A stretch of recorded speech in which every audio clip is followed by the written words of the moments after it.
The U.S. State Department has taken things way too far when it comes to their criticism of Israel. From slamming Israel for repealing the 2005 Disengagement Law that gave away huge chunks of Israeli territory to criticizing them for moving a yeshiva to Israeli state land, to spending more than 20,000 words accusing Israel of religious discrimination. The State Department has gone way too far. I'm Luke, and this is the Israel Guys.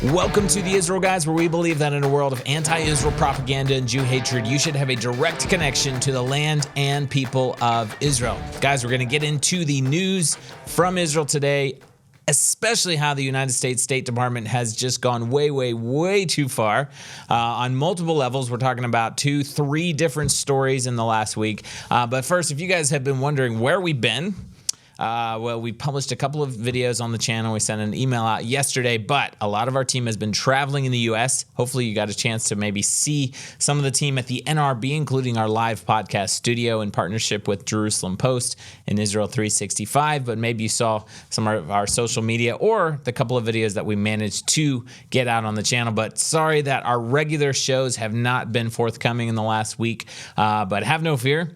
The team is all on their way back to the studio here on the Mount of Blessing, and our regular shows and programming should all be forthcoming this week. So make sure you are subscribed. Make sure you hit that notification bell, and let us know in the comments if you are a new viewer or if you're just maybe happy to see us back on the internet, because we are here and we are excited to be bringing you the direct connection from what's happening in Israel. So, you guys have probably heard of the 2005 controversial disengagement law that actually most people know that the Gaza Strip was uprooted, 8,000 Jews were forcibly evicted, and the Gaza Strip was given over to the Palestinian Arabs, which was then taken over by the terrorist organization Hamas.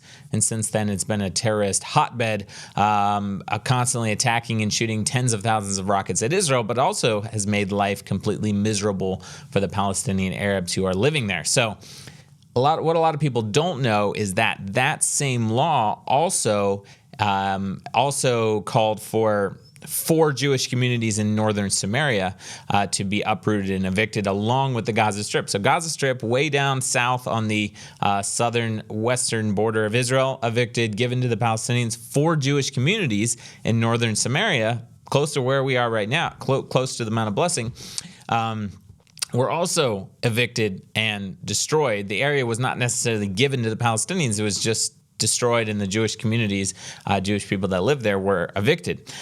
So a lot of people don't know that. Well, thankfully, with the new right-wing government that's in place, they were able to repeal the disengagement law that called for these 4 Jewish communities to be uprooted. I believe the law only applies to the Samaria communities, not to the Gaza Strip. Obviously, Israel gave that to the Palestinians. Now it's taken over by Hamas. They can't really, they could, but that's something they actually gave away to them, and now it's controlled by Hamas. But the 4 Jewish communities, from what I understand, most of the land just sits empty today. That disengagement law was overturned, and part of that was that Israelis and Jews could not visit the area. Well, now, thankfully, as part of that law being repealed, the IDF has also repealed the ban that prohibited anybody from visiting the site.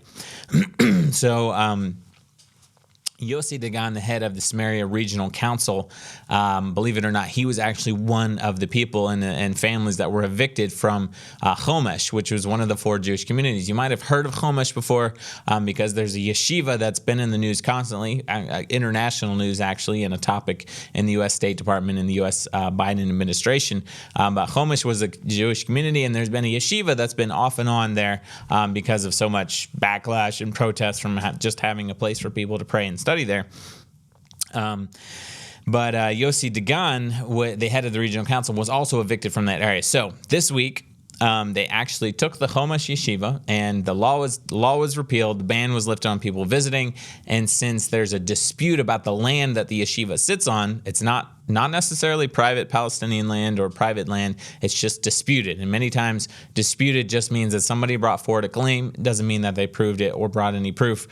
Disputed land. Since it was disputed, and now that the disengagement law for this area was repealed, they moved the yeshiva several hundred meters away to Israeli state land, public Israeli state land, right?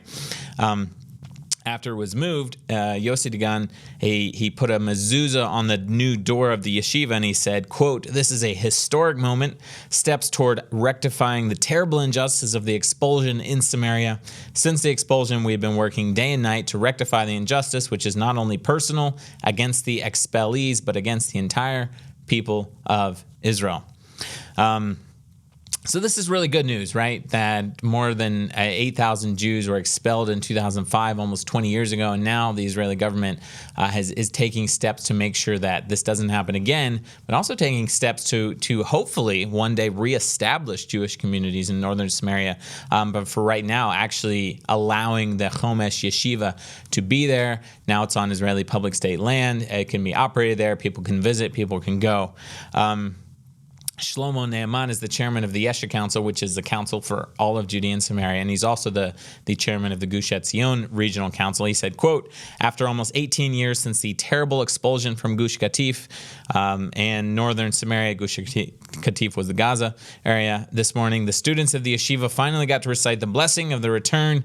We thank Defense Minister Yoav Gallant for his firm stance on the side of justice, to Yossi Dagan, chairman of the Shomron Regional Council, who worked tirelessly throughout the years, and we congratulate the yeshiva students, their rabbis, and the general public who fought for 16 years for the continuation of a Jewish presence in northern Samaria." Well, we believe that this is good news, but what do you think the U.S. State Department's response to all of this was? Yeah, you probably guessed. It was not too kindly. So the U.S. State Department responded to Israel, one, repealing the disengagement law for northern Samaria, and to moving the Chomesh Yeshiva. U.S. State Department spokesman issued this statement, quote, "We are deeply troubled by the Israeli government's recent order that allows its citizens to establish a permanent presence in the Chomesh outpost in the northern West Bank." It's an outpost in the West Bank. It's not a yeshiva in Samaria, according to the State Department. Then the statement went on to talk about how these moves are inconsistent with Ariel Sharon's letter to the George W. Bush administration in 2004. Oh, and also, by the way, by Israel's commitments to the Biden administration. So I just want to back up for a second. Ariel Sharon was the prime minister in 2004, 2005 that actually carried out the expulsion from Gush Katif in Gaza and Samaria. And apparently he wrote some kind of letter to George W. Bush committing that, like, maybe Israel wouldn't do certain things, or I don't know, certain settlements. This was 19 years ago, okay? An Israeli prime minister from 19 years ago writing a letter to the U.S. president from 19 years ago. And now the U.S. State Department is trying to hold Israel to that letter with some supposed commitments. And by the way, I don't know of any Israeli commitments, excuse me, to the U.S. and current U.S. administration that prohibits them from moving a yeshiva to Israeli state land. They say this, like, this goes against Israel's commitments to the U.S. administration. What commitment? Tell me, what commitment are we talking about here?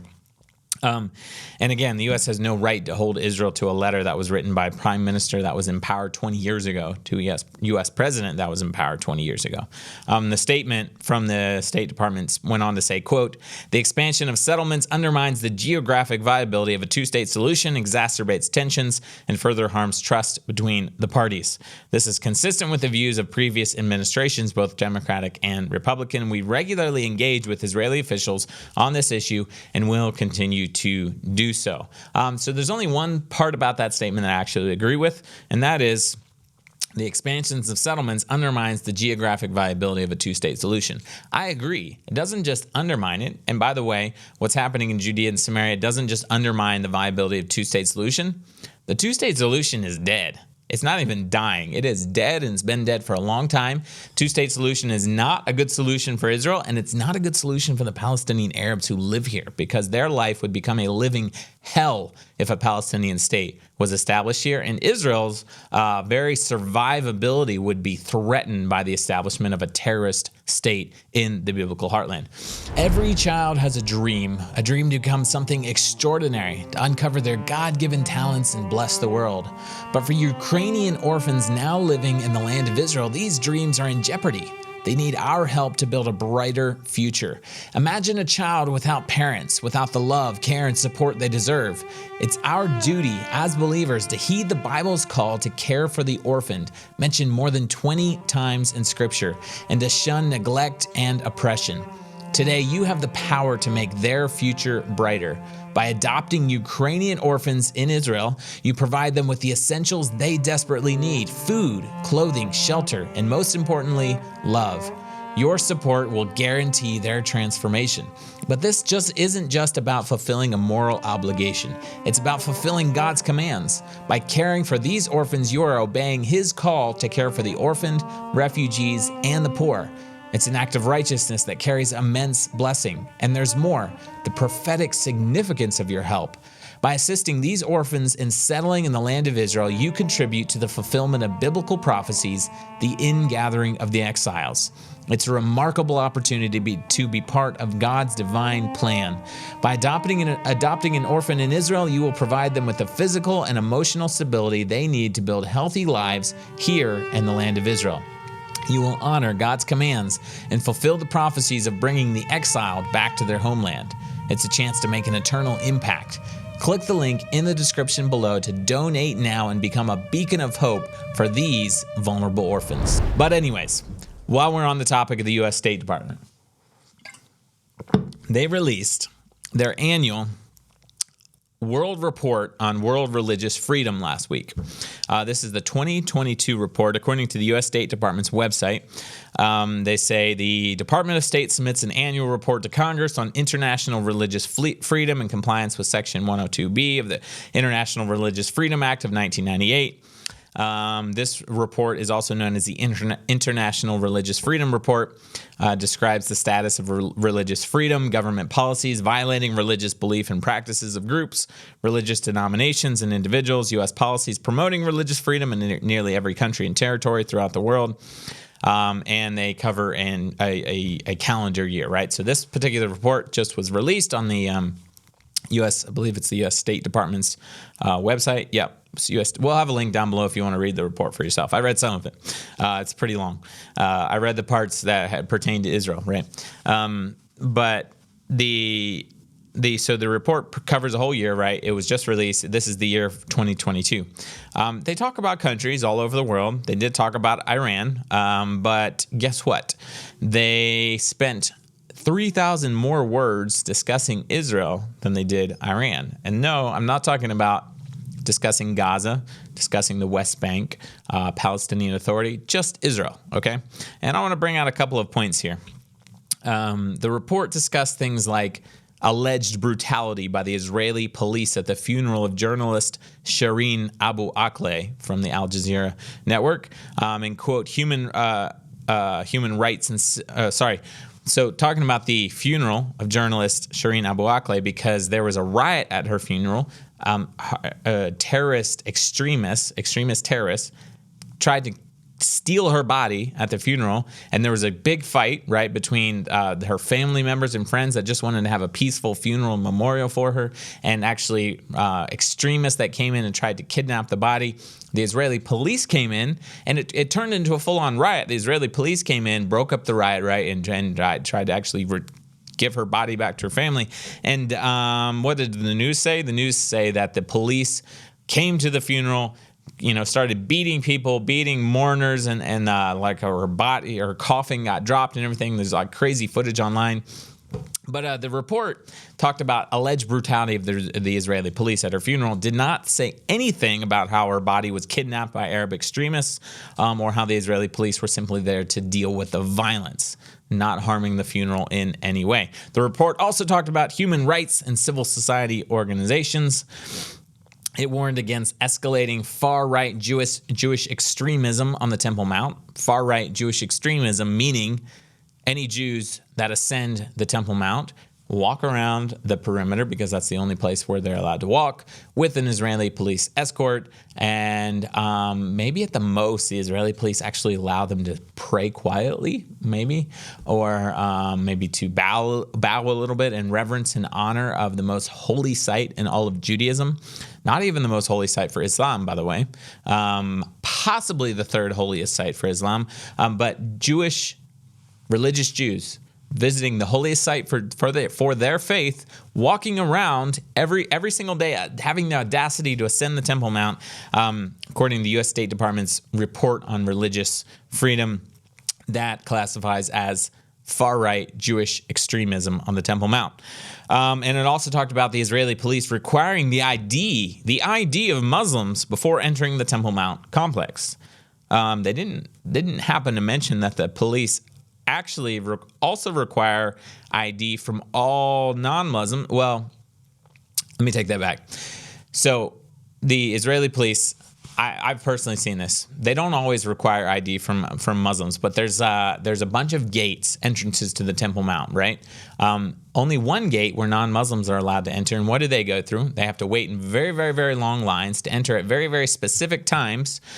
If the police decide not to close the mount for some reason, then they have to go through airport-like security. We're talking metal detectors. We're talking bags have to be screened. They're not allowed to bring any religious-looking items, jewelry, books, Bibles, Tanakhs, anything like prayer books, anything like that. And lots of people, yes, are ID'd. Some Muslims, are ID'd if the Israeli police decide to ID them, but not all of them. Many times they can walk right on to the Temple Mount. So this report just mentions that Muslims have to be ID'd, and doesn't mention that, oh, by the way, everybody else can only go through one gate, while Muslims can choose which gate they want to go through and just walk on after maybe having an ID check. Everybody else has to go through airport security, and lots of times has stuff taken away from them and wait in very, very long lines just to walk around the Temple Mount. The report also talked about former Knesset member and Rabbi Yehuda Glick blowing the shofar on, quote, Muslim graves outside the Temple Mount. That's not what happened. We have the footage. We've showed it here on the channel before. Yehuda Glick blew shofars for Rosh Hashanah, if I remember correctly, outside the old city, not on top of Muslim graves, not even touching graves. The report said something about Israeli flags, I think, being laid on the flag. None of that happened.